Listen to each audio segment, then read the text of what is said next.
Hello everyone, today I have a special guest, Sabrina Mati. She's a co-host on the Animation Success Stories podcast and has worked on many animated shows, including but not limited to Adventure Time, Uncle Grandpa, Rick and Morty Season 2 and 3, and is currently working on Matt Groening's new show, Disenchantment. Hello Sabrina. Hi! Yeah. Thank you so much for being here. Thank you for having me. That sounds flattering when I hear someone introducing me. So these videos that I make are usually called Benk Made This, but today's one should be called Sabrina and Benk Made This, because this audio will be on top of us making or at least my part of making the illustration that we collaborated on. So I want to ask you about yourself and the industry, but I guess first let's quickly talk about our collaborative illustration. What was the process for illustrating the pose?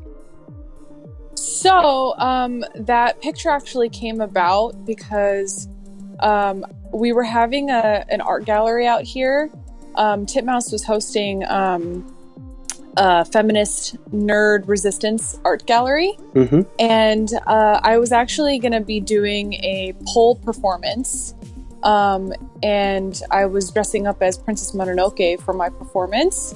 And I thought, I can actually contribute a piece of art too for the gallery as well, if I had time. Unfortunately, I didn't actually have time to do both because I was so involved with working on the performance and the choreography and everything. Mm-hmm. I ended up revisiting that idea because I liked it so much, like drawing an anime character, on the pole, because I've never even actually seen that done either before. So I was like, that should be fun. So I went online, I looked up a cool pose that would match Princess Mononoke. That pose is called Daredevil, mm-hmm. that trick. And then I used a reference photo for that. And then I just did my own take on it, my own style on it, and had fun with it. Yeah, it turned out awesome. Thank you.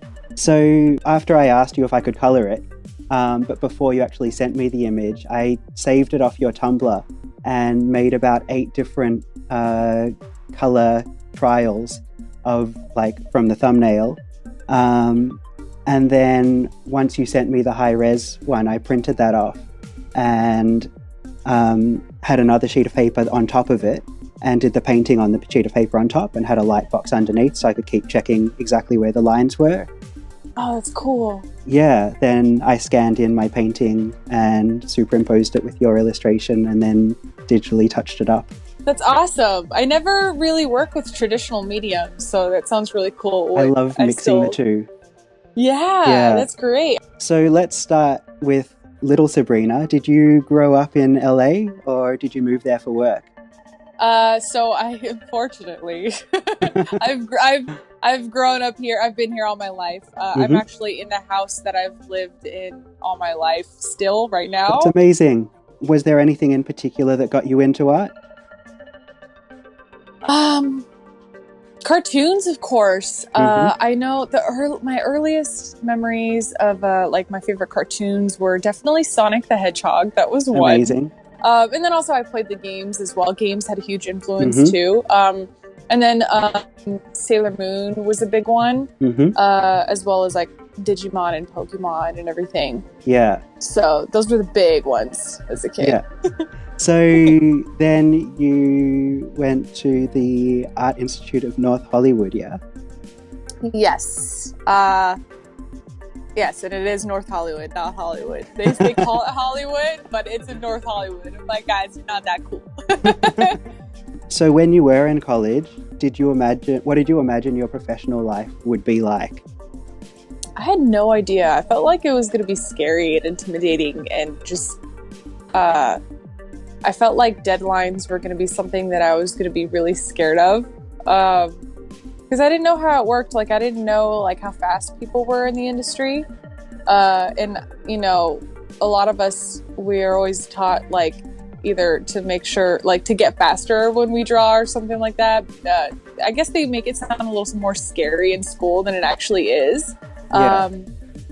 But But then when I actually got into the industry, on the art side at least, I learned that everybody works at their own pace, and you kind of everyone has like a healthy pace to work at. I've never really encountered a problem where like I had to like worry about how fast I was going, but I thought it was going to be more intense than it actually is. Yeah. But was your aim to work in a studio, or did you have other ideas? My aim was definitely, I wanted to work at Cartoon Network. That was one of my big studios I really wanted to work at. I did work there, but not in the arts, on the art side right away. Like I did only just projects or like freelance on the art side. But Cartoon Network was definitely my number one goal. And then even to this day, I would still like to land myself in Cartoon Network eventually as an artist. And were you pretty confident that you would get into animation work, or did you have a backup plan for if it all falls through? So yeah, I guess I always just told myself I'm gonna make it. I never really had anything telling me no, like I'm never gonna make it. Like, or if I don't, like I should maybe have this. Like I always just told myself like this is what it's gonna be, you know, because I've been drawing since I was like in kindergarten. And I've been telling myself since I was like at that young age that I was going to be a cartoonist or something. I was going to work in the animation industry, and it was eventually going to happen. You got into the industry by applying to Turner, yeah? Yes. And yes, definitely. Were you still studying at the time, or had you finished? I was in school. I was applying for an internship. I think I was in my second or third year. No, I think it was in my second year of college, and it was right after my friend Nick. You've seen him on the podcast. He's our tech guy. He got an internship at Cartoon Network, and then his best friend was my my boyfriend at the time. So, like, we both were like, "Oh, hey, if he can do it, let's do it too." And then so we both signed up and everything, and he taught us how to do it. It was like a weird thing, like a weird process, because the website's weird. Yeah. So when you did apply, you then got work on Adventure Time, yeah? Yes. And that's pretty exciting because it was one of your main goals. And it was the biggest Cartoon show Network. at the time. Yeah. It was so weird because I didn't even choose the show. Yeah, they just put you on it. Yeah, I was just like, oh, I just want to work at Cartoon Network. And then they just like, when they called me, they're like, oh, we're going to be having you interview with Kelly Cruz, and she's with Adventure Time. Is that okay? And I'm like, yes. Is that okay? Yeah, that's great. So what was it that you were doing for Adventure Time, being an intern? What I mainly did was I conformed storyboards, and I did a lot of like prepping designs, like design prep stuff for like the background artists. There was a way where like after they break down the board, you go through the backgrounds that they like they get ready to assign to an artist, and then you have to like isolate the characters in the storyboard from the background, so the background artists know like what they're working on and what to not focus on, like, or if there's any props or something that need to be pulled or something. What else did I do? I did a lot of little tasks here and there on Adventure Time, but conforming was like my number one thing that I had to do.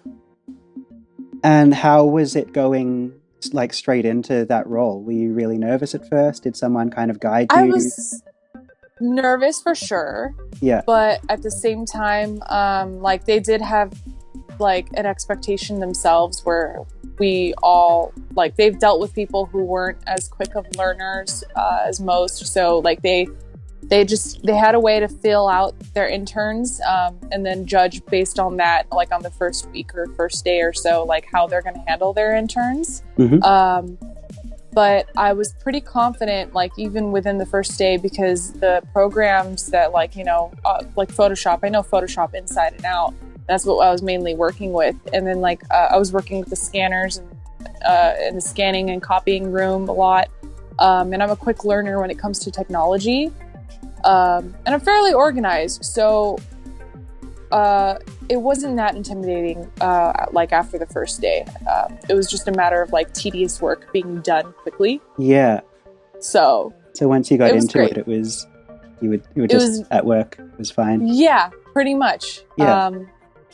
When you start a new job on a new show, how do you find the learning curve? Is it kind of like a massive first week, or do you find that generally, like with Adventure Time, after a day you're kind of settled in? Adventure Time was different because everything was just like doing technical work. So that's a little easier because it's a matter of just organizing things and getting into a workflow of just how you're going to organize everything. As far as art goes, art is a little interesting because when you're on a new show, which I have been after Rick and Morty, I did have to go on to new shows after that for Animals and Harmon Quest. It was a long learning curve. It was definitely not the first day. It was like basically like a month or two of getting into the flow of things because the style is still being figured out. Yeah, And it's also communication with the new crew and how things are going to flow on the production. So like Animals was a really complicated one because those the creators, they've never worked in animation.